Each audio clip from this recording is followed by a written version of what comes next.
Bismillahirrahmanirrahim. Assalamualaikum warahmatullahi wabarakatuh.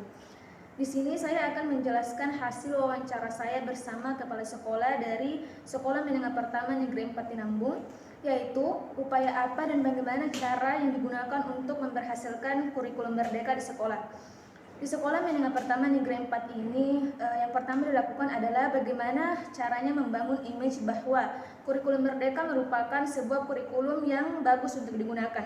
Dikarenakan gurunya dituntut untuk bisa membuat bahan ajar, proses pembelajaran dan juga ATP-nya, sehingga siswa-siswanya bisa terbangun dalam proses pembelajaran dengan baik. Yang kedua adalah setelah melihat rapor hasil pembelajaran, terdapat kekurangan yang terjadi, yakni dari literasinya. Dan alhamdulillah selama kurang lebih 1 tahun guru-gurunya bisa mengangkat nilai literasi tersebut lebih dari 100% dengan langkah-langkah yang tertentu. Kemudian yang ketiga adalah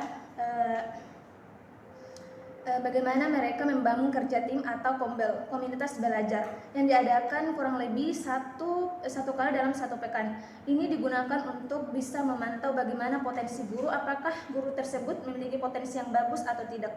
Kemudian terakhir adalah supervisi guru, di mana ini diadakan kurang lebih 1 kali dalam 1 semester untuk memantau bagaimana hasil kinerja guru dalam hasil pembelajarannya.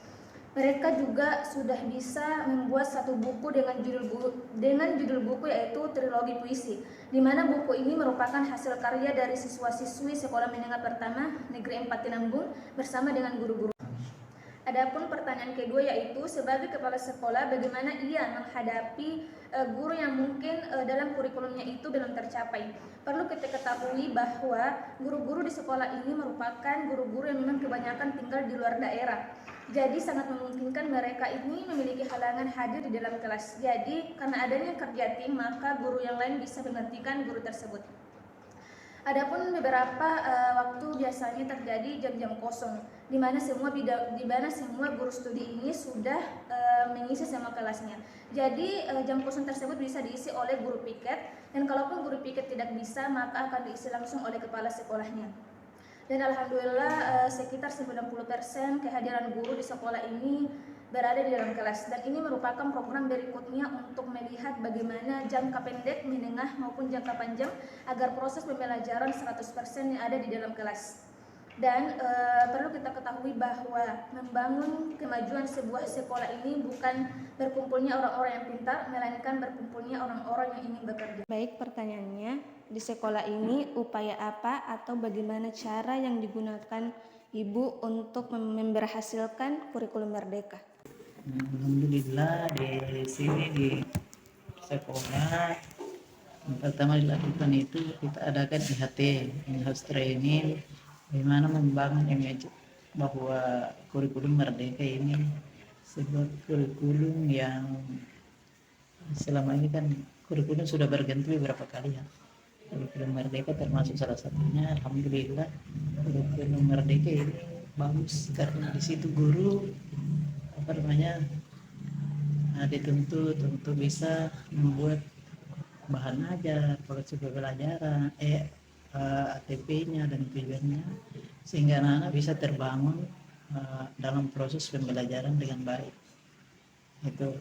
Yang kedua, setelah melihat rapor pendidikan di sekolah, kemarin itu kan saya juga baru menjabat 1 tahun ini, 1 tahun terakhir di sekolah itu yang kurang, yang bukan hanya di sekolah ini ya, literasi numerasinya.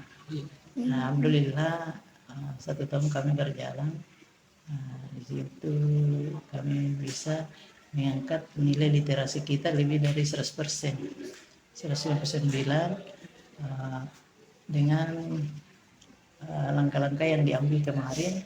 Itu setiap sepekan itu 3 kali gelar buku ke anak-anak, dan diadakan lomba-lomba tertentu membuat cerpen dan puisi yang ada. Jadi kita sudah ada jadi buku 1 ini, buku antologi puisi. Ini karyanya anak-anak bersama guru-guru. Jadi ada 50 siswa yang sempat tercover dan beberapa guru bidang studi. Ini salah satu bentuknya ya. Ya, itu. Nah, kemudian langkah selanjutnya ya tentu kerja tim. Di sini kita bikin kombel, komunitas belajar. Nama komunitas belajar kita itu Sipakainga, dan program-programnya itu tentu ada di setiap minggu ada pertemuan. Nah, itu bagaimana membangun potensi guru. Nah, tentu kalau gurunya bagus kan imbasnya ke siswa. Ya, ya. Saya kira itu sebagian langkah-langkah yang bisa yang kami tempuh ini. Nah, masih ada yang lain, tentu mengaktifkan supervisi ke guru. Nah, diadakan itu paling tidak 1 kali dalam 1 semester. Nah, dipantau itu guru bagaimana proses mengajarnya.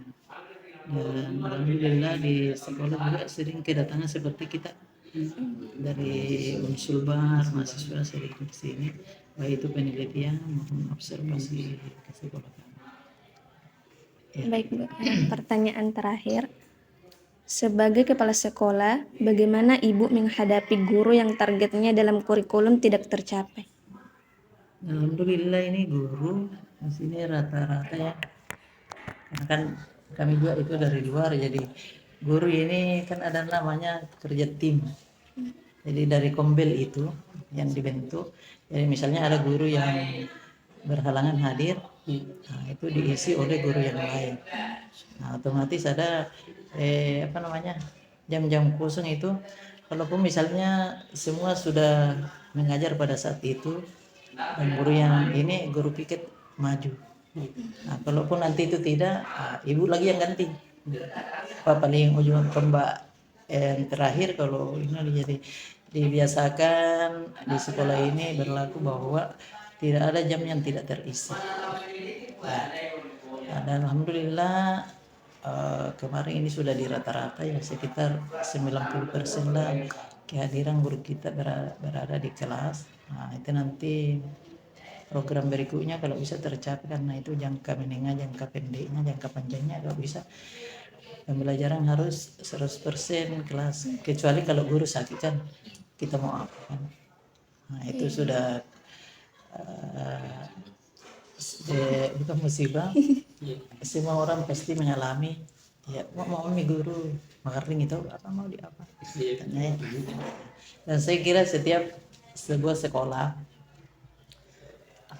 saya sering sampaikan, memajukan sebuah sekolah itu bukan berkumpulnya dari orang-orang pintar ya, tapi berkumpulnya orang-orang yang mau bekerja dan bekerja sama.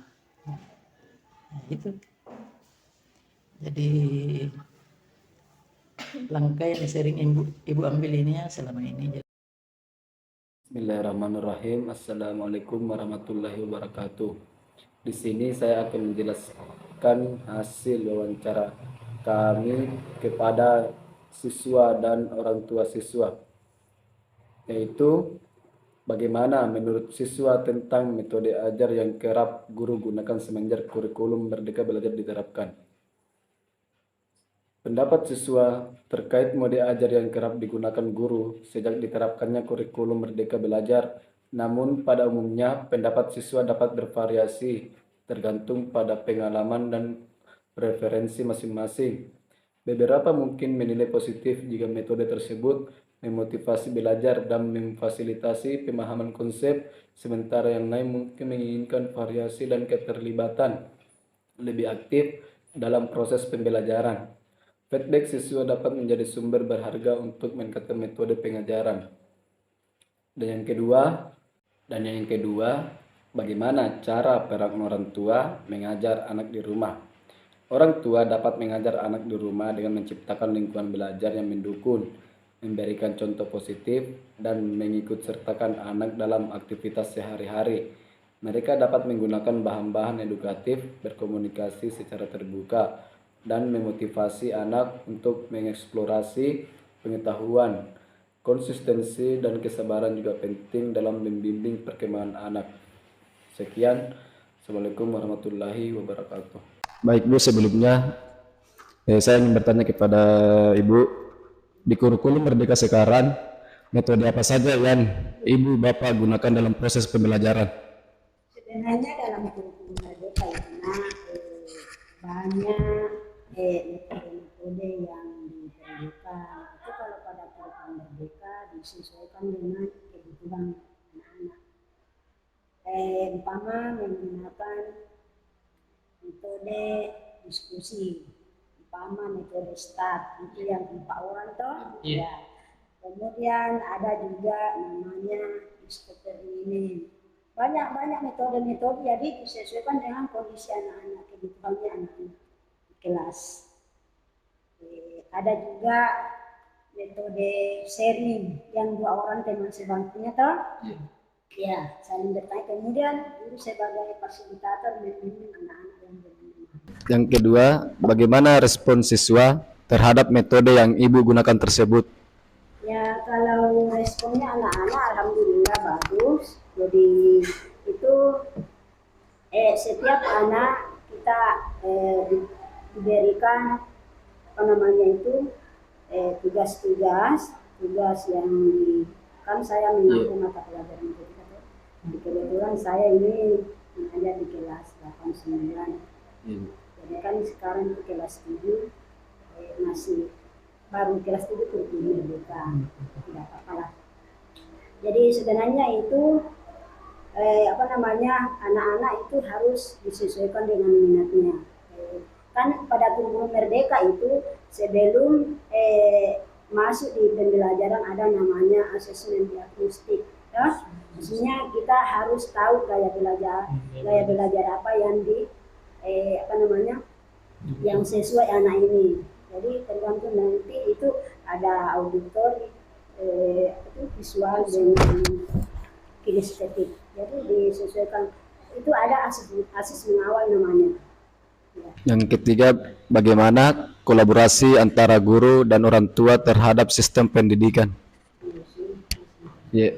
Alhamdulillah, kalau kolaborasinya alhamdulillah bagus.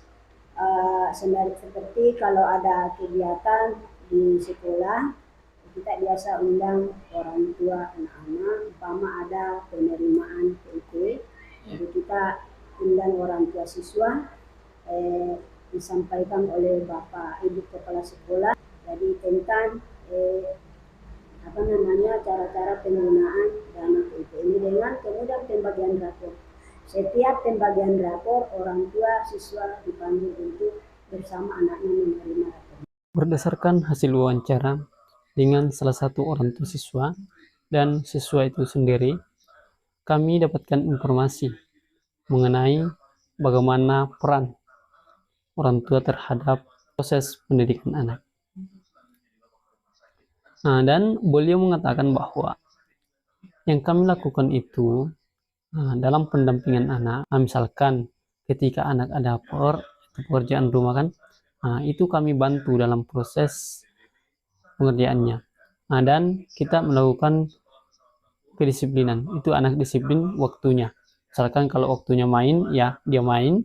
Dan ketika misalkan dia sedang menggunakan handphone, itu kami tidak langsung mengambil handphone itu, tapi kami kasih waktu 20 menit misalkan. Lalu saya bertanya lagi kepada beliau, yaitu bagaimana hubungan antara orang tua dengan pihak sekolah. Beliau mengatakan bahwa kami dari pihak orang tua atau walinya siswa itu kami selalu dilibatkan dalam kegiatan sekolah. Misalkan ada penerimaan KIV, ada masalah pada siswa, itu kami selaku orang tua itu selalu dipanggil oleh pihak sekolah atau guru untuk menyelesaikan permasalahannya. Begini Bu, saya mau bertanya tentang bagaimana Ibu ketika siswa atau anak Ibu datang ke rumah, bagaimana selanjutnya Ibu melakukan pendidikan terhadap anak? Apakah dipantau bagaimana proses pembelajarannya? Apakah disiplin dalam proses waktunya atau bagaimana? Bisa dijelaskan sih? Misalnya kalau ada waktunya dibagi, mendidik dan mengasuh anak-anak, waktunya diatur, misalnya belajar, mengaji, enggak langsung kok, kalau enggak langsung bilang berhenti dulu, kasih waktu 30 menit, Kalau habis itu, tapi dalam hal ini saya tidak sendiri sama bapaknya. Jadi begitu di ibu mendampingi anaknya untuk mengurus pembelajaran. Jadi ketika ada sesuatu antara anak siswa dan sekolah, apakah orang tua itu dilibatkan dalam hal-hal yang untuk misalkan biasanya itu anak suka lambat, sedangkan di sekolah dia cepat pergi. Ya. Bagaimana? Selalu libatkan orang tua. Ya, dilihat dulu. Kalau betul anakku itu yang kalau bermasalah ya, kenapa bisa merawat di sini, orang di sekolah. Cari dulu permasalahannya bagaimana. Kalau benar-benar salah ya, Ya, kita diserahkan sama guru di sini. Ya. berdasarkan saya kurikulum yang kita jalankan sekarang, bagaimana pendapat Pak mengenai pembelajaran yang dilaksanakan di sekolah ini? Pembelajarannya lebih sering berhubungan dengan alam.